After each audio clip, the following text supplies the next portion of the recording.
Hola, bienvenidos a Entre Hojas y Ciencia, el podcast donde la naturaleza y la ciencia se encuentran para platicar de forma sencilla.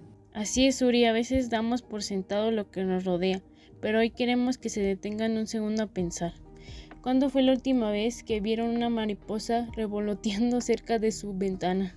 Probablemente fue hace mucho tiempo, porque entre tanto asfalto y concreto les hemos ido quitando su hogar, pero hoy vamos a descubrir cómo podemos resolverlo usando nuestros propios techos. Exacto, no solo es poner plantas por ponerlas, hoy hablaremos de cómo transformar las azoteas del Estado de México en verdaderos refugios para nuestras mariposas nativas.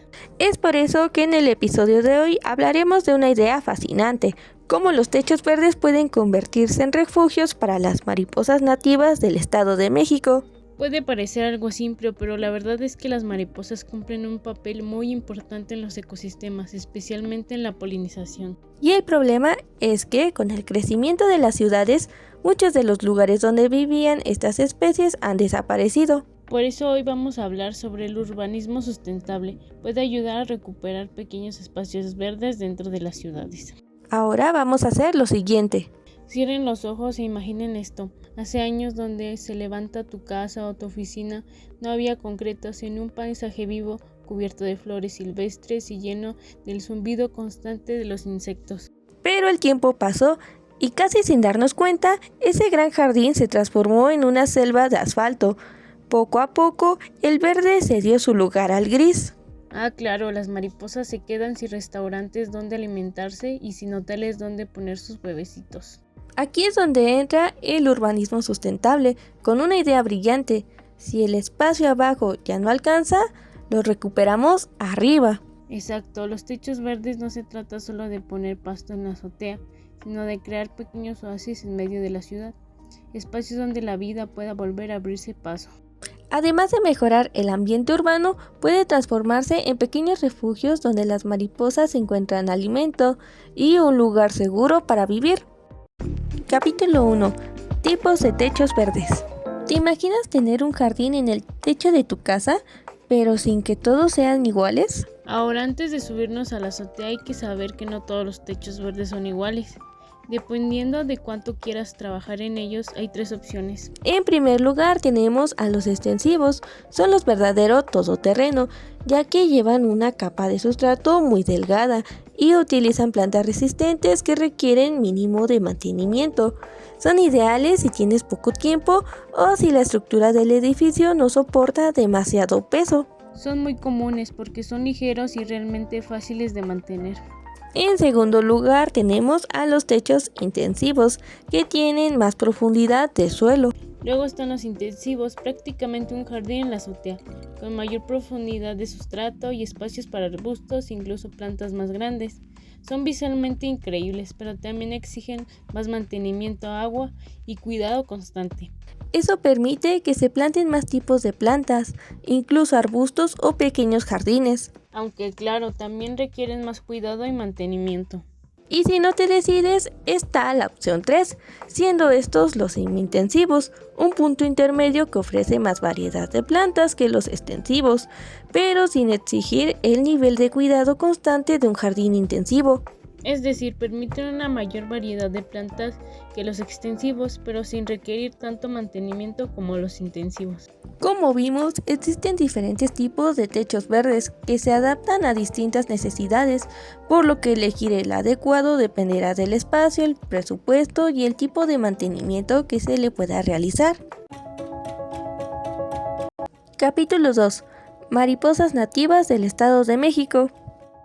Aunque muchas veces pasan desapercibidas, las mariposas del Estado de México son clave para el equilibrio ecológico de nuestras ciudades. Para que un techo verde realmente cobre vida, necesita sus protagonistas estrellas, los polinizadores. Hoy vamos a conocer a las mariposas, que aunque no lo creas también son nuestras vecinas en el Estado de México. El Estado de México tiene una gran diversidad de mariposas. Muchas de ellas pueden observarse tanto en zonas naturales como en áreas cercanas a las ciudades. Por ejemplo, algunas de las especies que se pueden encontrar son Abies niscipi, Antheus meirula, Catastipta nimbis, y Closaun Hanais. Exacto, y tenemos de todo. Desde la llamativa Papilio multicaudata, esa mariposa grande, amarilla y con colitas, que seguro la has visto en los parques, hasta la pequeña Natalis y Olé, de un amarillo suave y delicado. También viven por aquí especies con nombres elegantes como Vanessa Annabella o Dion Moneta. Pero para que realmente se queden con nosotros necesitan algo más que una vista bonita.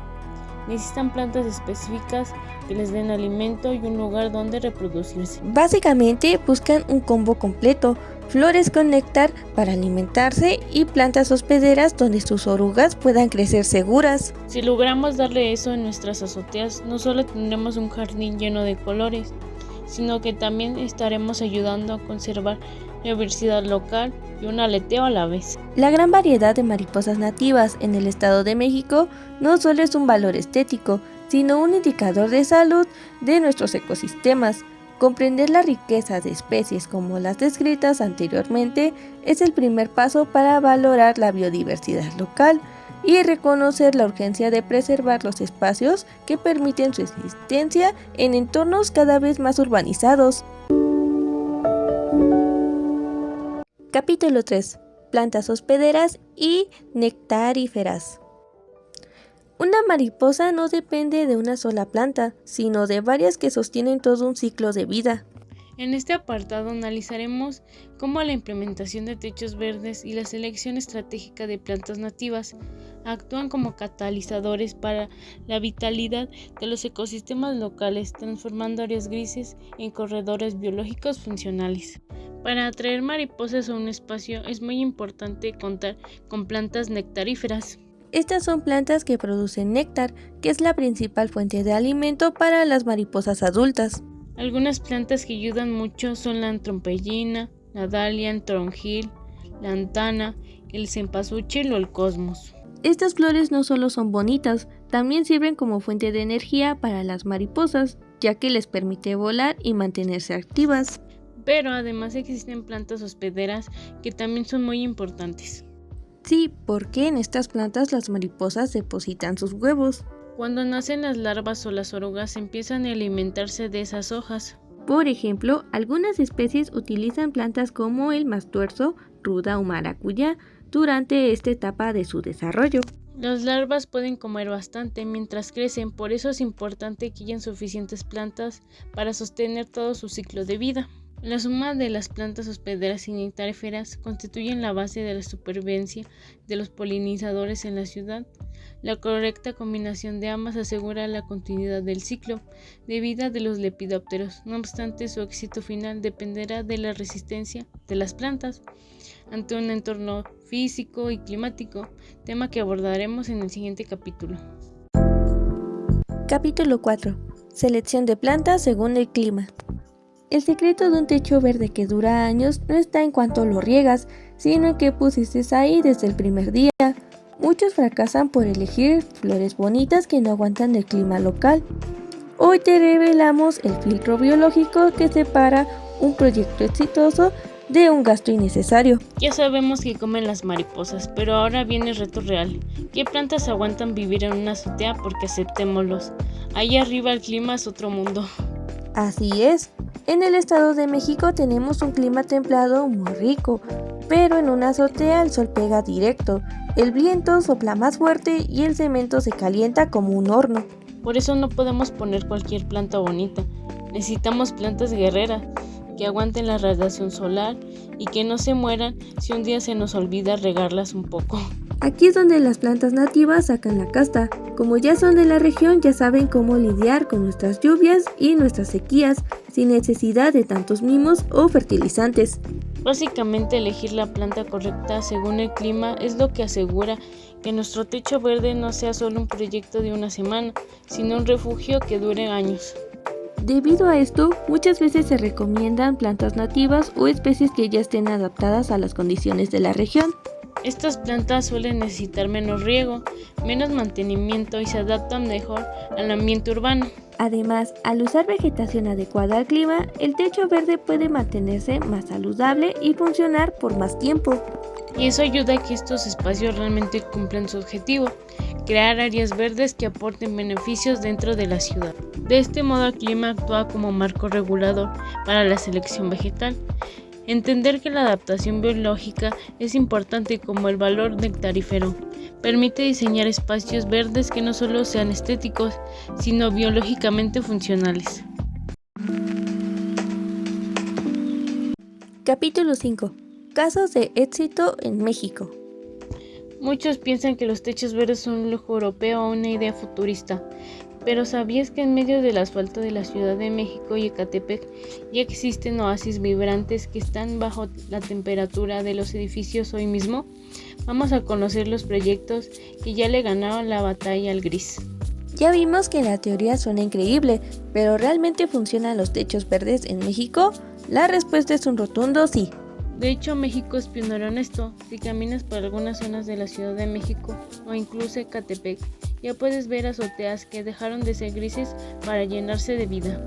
Lo mejor es que no solo es decoración, se ha comprobado que estos edificios están mucho más frescos por dentro y lo más emocionante, se han vuelto paradas oficiales para las mariposas. Es como si las mariposas tuvieran un mapa de puntos de descanso en medio de la mancha urbana. Estos proyectos demuestran que con voluntad podemos transformar el concreto en un refugio real. Pero además tienen otro beneficio interesante, Funciona como un pequeño refugio de insectos y polinizadores, incluyendo mariposas que encuentran flores y plantas donde alimentarse. Estos ejemplos demuestran que los techos verdes ya son una realidad en México y que pueden generar beneficios importantes tanto para el ambiente como para la vida urbana. Capítulo 6. Costos y beneficios. ¿Qué pasaría si tu techo, en lugar de ser solo una superficie que requiere impermeabilizante cada año, empezara a pagarte de vuelta? Instalar un techo verde parece un gasto, pero en realidad es un escudo térmico que reduce tu recibo de luz y protege tu patrimonio. Hagamos cuentas. ¿Cuánto vale el aire fresco? Además de sus ventajas ambientales, los techos verdes también tienen implicaciones económicas, por lo que es importante analizar tanto sus costos como los beneficios que ofrecen a largo plazo. Al principio puede parecer una inversión grande, pero con el tiempo puede generar ahorros en diferentes aspectos. Por ejemplo, uno de los beneficios más conocidos es la reducción en el consumo de energía. Esto sucede porque la vegetación funciona como una especie de aislante natural, ayuda a mantener la temperatura más estable dentro de los edificios. Por ejemplo, en los días calurosos, las plantas y el sustrato absorben parte del calor, lo que puede disminuir la necesidad de usar ventiladores o el aire acondicionado. Y durante las épocas frías también puede ayudar a conservar el calor dentro del edificio, lo que reduce el gasto energético. Otro beneficio importante es que los techos verdes protegen la superficie de las azoteas.